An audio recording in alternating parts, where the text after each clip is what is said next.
सबसे पहले तो यह जान लेना जरूरी है कि अभी तक यह साबित नहीं हो सका है कि कोविड-19 महामारी का कारण बना कोरोना वायरस चीन की लैब से निकला था। चीन ने वायरस की लैब से लीक होने वाली बात का पूरी तरह से खंडन किया है। साथ ही चीन ने अमेरिका समेत कई अन्य पर षड्यंत्र रचने और ध्यान भटकाने के लिए महामारी को राजनीति से जोड़ने का आरोप लगाया है। हालांकि इसके बाद भी चीन लगातार कोविड-19 की उत्पत्ति की खोज का पता लगाने में रुकावट डाल रहा है। लैब से वायरस लीक होने की बात उन रिपोर्ट्स की बात सामने आई जहां साल 2012 में 6 माइनर बीमार पड़ने और यूनान के दक्षिण पश्चिम स्थित चमगादड़ों की एक गुफा में जाने के बाद वुहान इंस्टीट्यूट ऑफ वायरोलॉजी के 3 शोधकर्ताओं की तबीयत बिगड़ने की बात का जिक्र है।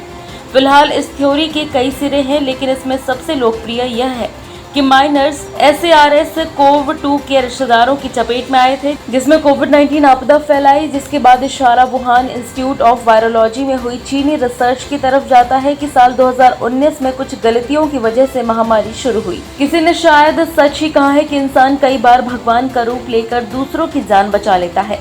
कुछ ऐसा ही मामला संयुक्त अरब अमीरात में हुआ। केरल का एक शख्स पिछले करीब 10 साल से जेल में बंद था, उसे मौत की सजा मिली थी, लेकिन यहाँ एक NRI बिजनेसमैन यूसुफ अली ने पीड़ित परिवार को 1 करोड़ रुपए का मुआवजा देकर उसकी जान बचा ली। केरल के त्रिशूर के रहने वाले बेस्के कृष्णन को अब नई जिंदगी मिली है। सोशल मीडिया कंपनी फेसबुक ने अमेरिका के पूर्व राष्ट्रपति डोनाल्ड ट्रंप का अकाउंट 2 साल के लिए सस्पेंड कर दिया गया है। फेसबुक का ये फैसला 7 जनवरी 2021 से प्रभावी माना जाएगा। इससे पहले माइक्रो ब्लॉगिंग साइट ट्विटर ने भी डोनाल्ड ट्रंप का अकाउंट सस्पेंड कर दिया गया था। ट्विटर और फेसबुक दोनों अमेरिकी कंपनियां हैं। फेसबुक ने वॉशिंगटन में 6 जनवरी को संसद परिसर में हुई हिंसा को भड़काने के लिए 4 महीने पहले ट्रंप के खाते को निलंबित कर दिया गया था। स्पुतनिक वी से जुड़े मुद्दों पर सुनवाई कर रहे उच्च न्यायालय ने कहा कि इस असाधारण समय में नियमावली से गुजरते हुए मानव जीवन को बचाना कठिन हो जाएगा। अदालत ने कहा कि इस समय लचीलापन और तत्परता मंत्र होना चाहिए और अधिकारियों को ऑडिट और जांच से नहीं घबराना चाहिए। भारत में कोरोना वायरस के इतनी बड़ी संख्या में आए मामलों का संज्ञान लेते हुए न्यायमूर्ति मनमोहन और न्यायमूर्ति नजमी की पीठ ने इस पर नाराजगी जताते हुए कहा, ऐसा कुछ नहीं दिखता कि सरकारी अधिकारियों ने टीका के भारतीय निर्माताओं से विचार विमर्श किया और इसके लिए कोई कदम उठाया।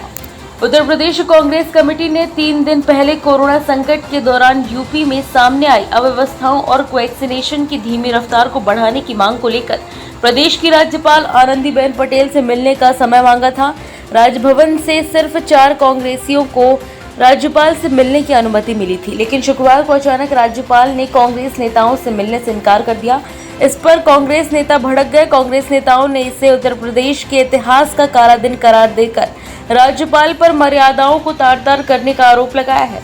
बिहार की राजधानी पटना के गांधी मैदान से 5 जून 1974 को जयप्रकाश नारायण ने संपूर्ण क्रांति का आह्वान किया था। तब उन्होंने कहा था कि संपूर्ण क्रांति से मेरा तात्पर्य समाज के सबसे अधिक दबे कुचले व्यक्ति को सत्ता के शिखर पर देखना है। उस वक्त गांधी मैदान में नारा गूंजा था, जात पात तोड़ दो, तिलक दहेज छोड़ दो, समाज के प्रभाव को नई दिशा में मोड़ दो। लोकनायक जयप्रकाश नारायण ने इंदिरा गांधी की कार्यशैली और आपातकाल के विरोध में ही पटना के गांधी मैदान से 5 जून 1974 को संपूर्ण क्रांति का नारा दिया था। उत्तर प्रदेश की योगी सरकार ने 3 जिलों के डीएम बदल दिए हैं। शुक्रवार देर रात IAS अफसरों के तबादले सरकार ने किए। इसमें संजय खत्री को डीएम प्रयागराज बनाया गया है, वहीं सुजीत कुमार को डीएम कौशाम्बी, दिनेश चंद्र सिंह डीएम बहराइच बनाए गए हैं। वहीं प्रयागराज के डीएम भानुचंद्र गोस्वामी को CEO ग्राम विकास अभिकरण पद पर भेज दिया गया है।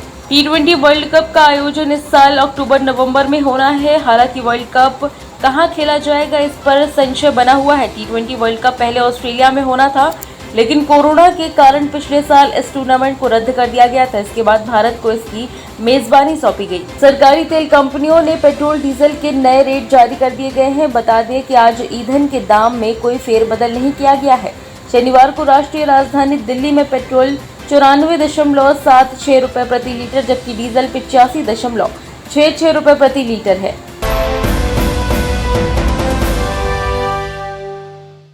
ताज़ा खबरों के लिए सब्सक्राइब करें JSR टाइम्स और साथ ही नोटिफिकेशन पाने के लिए बेल आइकन को दबाएं।